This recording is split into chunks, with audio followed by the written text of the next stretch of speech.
never thought I'd end up working at a gas station, but here I am, staring at the flickering neon sign of a 7-Eleven off Colorado Highway 50.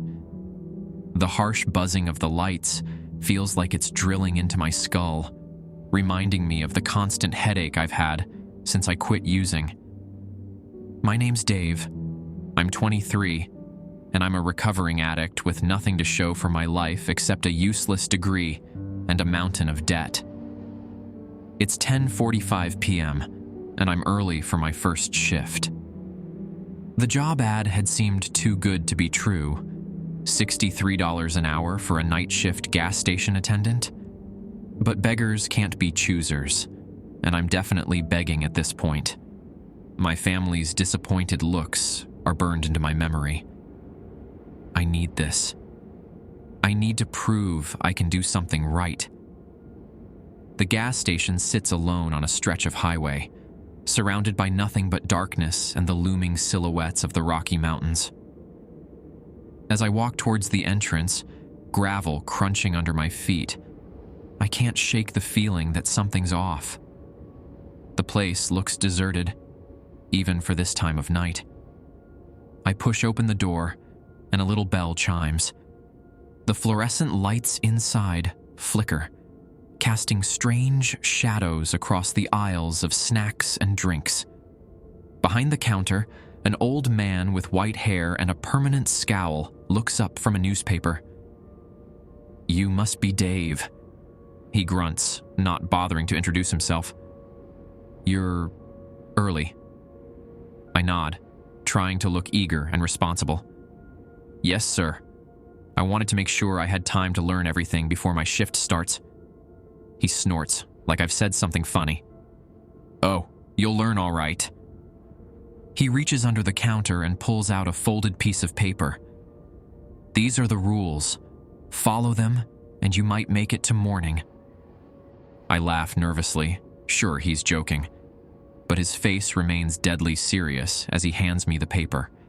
I unfold it, my eyes widening as I read. Rule 1. Do not leave the store between 11 p.m. and 4:13 a.m. for any reason. Rule 2. If you see headlights approaching from the east at exactly 2:17 a.m., turn off all the lights in the store immediately. Turn them back on at 2:22 a.m., no earlier and no later. Rule 3. The coffee machine will start dripping a red liquid at 3:03 a.m. Clean it immediately and do not stop until 3:07 a.m. Do not taste or smell the liquid. Rule 4. If you hear a child crying outside, do not look out the windows or open the door. Ignore it until it stops. Rule 5. At 1:11 a.m., a man in a black suit will enter the store. Do not look directly at him. Ring up his purchases as normal, but do not speak to him or accept any form of payment. He will leave at 1:17 a.m. Rule 6. If the phone rings between 3:30 a.m. and 4 a.m., do not answer it. If it rings more than 7 times, unplug it from the wall. Rule 7. At exactly 12 a.m., lock the front door. Do not unlock it for anyone or anything until your shift ends. Rule 8. If you see a stray dog enter the store before midnight, let it wander. Do not try to pet it or shoo it away. It will leave on its own. Rule 9. The bathroom door must remain closed at all times. If you hear noises coming from inside, ignore them. Do not open the door under any circumstances. Rule 10. At 3:33 a.m., you will see a figure standing at the far end of the parking lot. Do not acknowledge it. Turn your back and focus on restocking the shelves until 3:39 a.m. Rule 11. When your shift ends at 4:13 a.m., exit the store immediately. Do not look back as you leave. I look up from the paper, my mouth dry. This is a joke, right? I ask, forcing a laugh that sounds hollow even to my own ears. The old man's face remains impassive. Son, does this look like the face of someone who jokes? He glances at his watch. It's almost 11. I'm leaving. Remember the rules, and you might see morning." With that, he grabs his coat and pushes past me, the bell chiming as he exits into the night. I stand there, clutching the paper, my mind racing. This has to be some kind of hazing ritual, right? A way to freak out the new guy? But as I watch the old man's taillights disappear down the highway, a chill runs down my spine. What if it's not? The clock on the wall ticks over to 11 p.m. My shift has officially started. I take a deep breath, trying to calm my nerves. It's just a gas station, I tell myself. Nothing weird is going to happen. I'll just stock shelves, maybe ring up a few late-night customers, and be done by morning. Easy money. For the first hour, everything is normal. I familiarize myself with the register, straighten up the snack aisles, and even serve a couple of truckers who stop for coffee and cigarettes. But as the night wears on, the silence becomes oppressive. The hum of the refrigerators and the occasional creak of the building settling are the only sounds. At 12 a.m. sharp, I remember rule number 7 and move to lock the front door. As I turn the deadbolt, I catch a glimpse of movement in the parking lot. My heart races, but when I look again, there's nothing there. Just shadows and moonlight playing tricks on my tired eyes. I try to keep myself busy, checking and double-checking inventory, anything to keep my mind off the list of rules burning a hole in my pocket. But as the night drags on, I find myself constantly glancing at the clock, dreading each approaching time mentioned in the rules. At 1:10 a.m., I'm restocking the chip aisle when I hear the bell chime. My blood runs cold as I remember rule number 5. Slowly, I turn to see a tall man in a perfectly pressed black suit standing at the counter. His face is wrong somehow, like it's slightly out of focus. Swallowing hard, I make my way to the register, careful not to look directly at him. He places a can of tomato juice and a package of birthday candles on the counter. With shaking hands, I scan the items, keeping my eyes fixed on the register screen.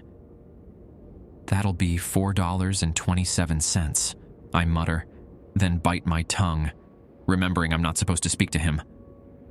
The man says nothing. He doesn't move to pay. For 6 agonizing minutes, we stand in silence. I can feel his gaze on me, but I resist the urge to look up. At exactly 1:17 a.m., he turns and walks out, leaving the items on the counter. As soon as the door closes behind him, I slump against the register, my heart pounding. This is real. This is actually happening. I want to run, to get in my car and drive as far away from this place as I can. But I remember rule number 1. Don't leave the store between 11 p.m. and 4:13 a.m. for any reason. The next hour passes in a blur of anxiety and hypervigilance. Every sound makes me jump. Every shadow seems to move. At 2:16 a.m., I'm sitting behind the counter, my eyes glued to the clock. As the minute changes to 2:17, I see a faint glow on the horizon. Headlights. I lunge for the light switches, plunging the store into darkness just as the headlights crest the hill. Through the windows, I see a vehicle approaching. But it's wrong. The headlights are too bright, too blue, and the vehicle isn't making any sound. For 5 minutes, I crouch in the darkness, listening to my own ragged breathing. The unnatural headlights sweep across the storefront, and for a moment, I swear I see something in the driver's seat. Something that isn't human. At exactly 2:22 a.m., I flip the lights back on. The parking lot is empty. No sign of the vehicle or its impossible driver. I sink to the floor, my legs shaking too much to hold me up. What have I gotten myself into? The night wears on, each rule playing out with terrifying accuracy. At 3:03 a.m., the coffee machine starts to gurgle and sputter. A thick, red liquid oozes from the spout. I grab a rag and start cleaning, trying not to gag at the metallic smell that fills the air. For 4 minutes, I scrub at the machine, the red liquid seeming to multiply no matter how much I clean. Then, at 3:07 a.m., it stops as suddenly as it started. I stumble to the bathroom, desperate to wash my hands of the red residue. As I reach for the door handle, I remember rule number 9. The bathroom door must remain closed at all times. As if on cue, I hear a soft scratching sound from the other side of the door. My bladder can wait. At 3:30 a.m., the phone starts to ring. I stare at it, my hand hovering over the receiver. Ring, ring, ring. I count the rings, my anxiety spiking with each shrill tone. 6, 7. At the 8th ring, I lunge forward and yank the cord from the wall. The sudden silence is deafening. 3:33 a.m. comes, and with it, the figure in the parking lot. It's tall, impossibly tall, its head almost reaching the lights. I force myself to turn away, focusing on restocking shelves with shaking hands. 1 minute passes. 2. I can feel its gaze boring into my back. 3 minutes. 4. 5. At 3:39 a.m., I risk a glance over my shoulder. The parking lot is empty. As 4:13 a.m. approaches, I'm a nervous wreck. I've survived the night, but at what cost? I feel like I've aged years in these 5 hours. The bell chimes, making me jump. An older woman walks in, looking confused. "I'm here for the morning shift," she says, eyeing me warily. "You okay, honey? You look like you've seen a ghost." I open my mouth to warn her, to tell her about the rules, the horrors I've witnessed. But something stops me. Would she even believe me? Would anyone? I shake my head, forcing a smile. Just a long night. The rules are on the counter. I grab my jacket and hurry towards the door. As I step outside, the cool morning air hits me like a slap. I resist the urge to look back, remembering the final rule. My car is where I left it, though it feels like years have passed since I parked it here. As I drive home, the rising sun slowly burning away the night's terrors, I try to make sense of what happened. Part of me wants to quit, to never set foot in that gas station again. But as I pull into my driveway, I see my mom's car. She's probably been up all night worried sick about me. I think about the money. $63 an hour. Enough to pay off my debts, to help my family, to finally do something right. And really, was it so bad? I survived, didn't I? I followed the rules and I made it through. Besides, it's just 5 hours a night. I can handle it. I have to. As I walk into my house, already dreading the coming night, a small part of me wonders if this job might be more addictive and more dangerous than any drug I've ever tried. The next evening, I'm sitting in my car outside the 7-Eleven, watching the second hand of my watch tick closer to 11 p.m. My stomach is in knots, a feeling I haven't had since the worst days of withdrawal. But I need this job. I need the money. I need to prove I can do this. I take a deep breath and step out of the car. The night air is cool, carrying the scent of pine from the nearby mountains. As I walk towards the store, I see the old man from last night locking up. He gives me a appraising look as I approach. "You came back?" he says, sounding mildly surprised. "Most don't." "The pay is good," I reply, trying to sound casual. "And really, it wasn't so bad." He snorts, shaking his head. "Kid, you don't know what bad is. Not yet." He hands me the keys. "Remember the rules, and whatever you do, don't." But before he can finish, his eyes widen, focusing on something over my shoulder. Without another word, he hurries to his car and drives off, leaving me alone in the parking lot. I spin around, half expecting to see some eldritch horror looming behind me. But there's nothing there. Just the empty highway and the darkening sky.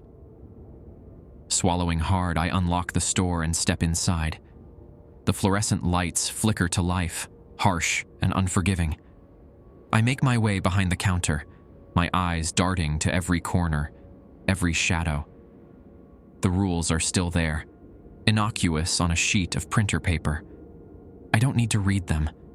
They're burned into my memory. As the clock ticks over to 11 p.m., I brace myself for another night of terror. But the first hour passes uneventfully. I serve a few customers, mostly truckers grabbing coffee for the long haul. By midnight, I'm almost relaxed. Maybe last night was just a fluke. Maybe my mind played tricks on me, amplifying ordinary events into something supernatural. At 12 a.m., I lock the front door as per rule number 7.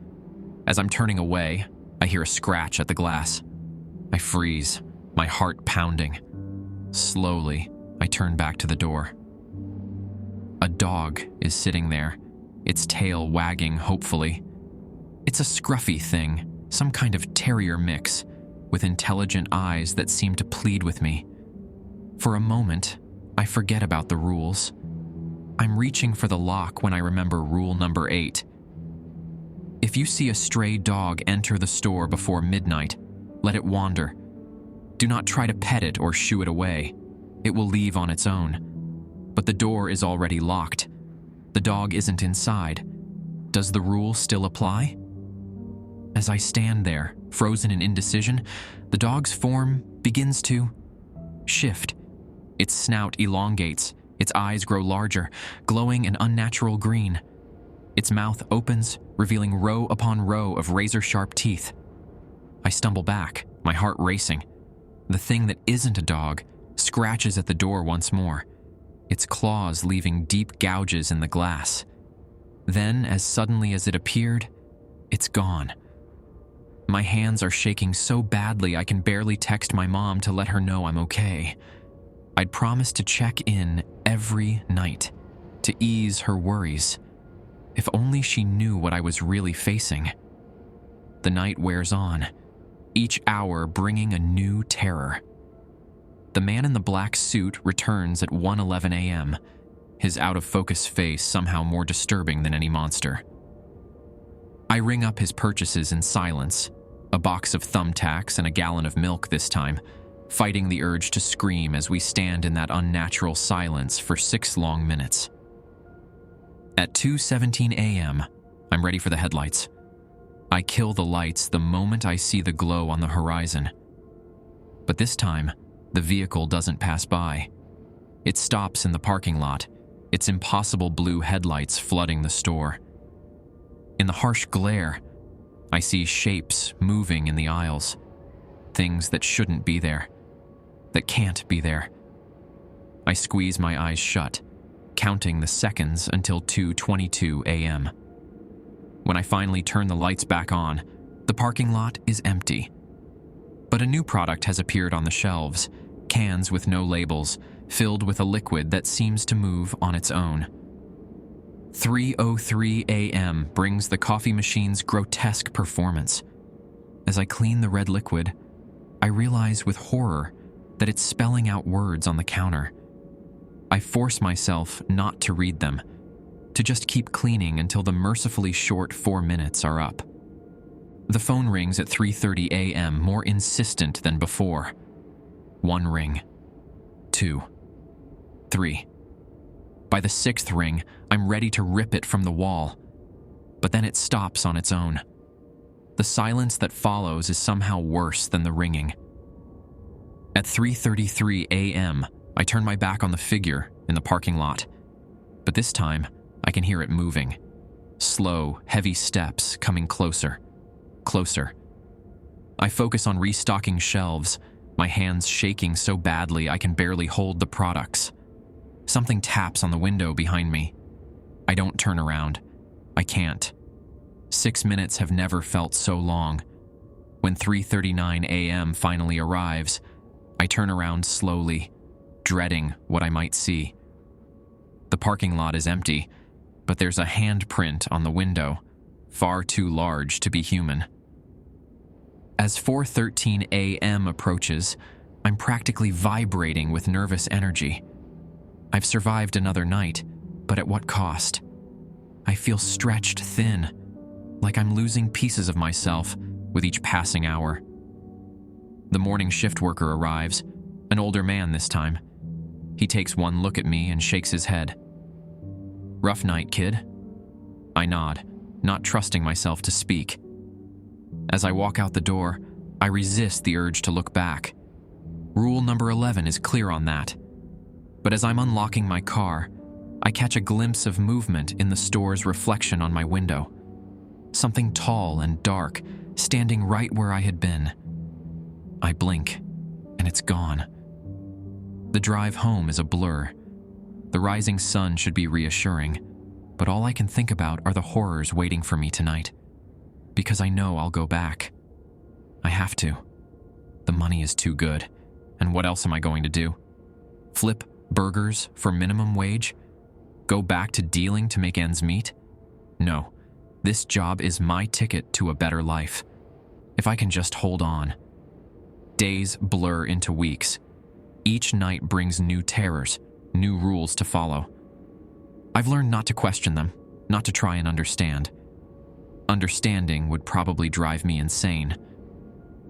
There was the night when every product in the store changed to show my face, grinning maniacally from every label.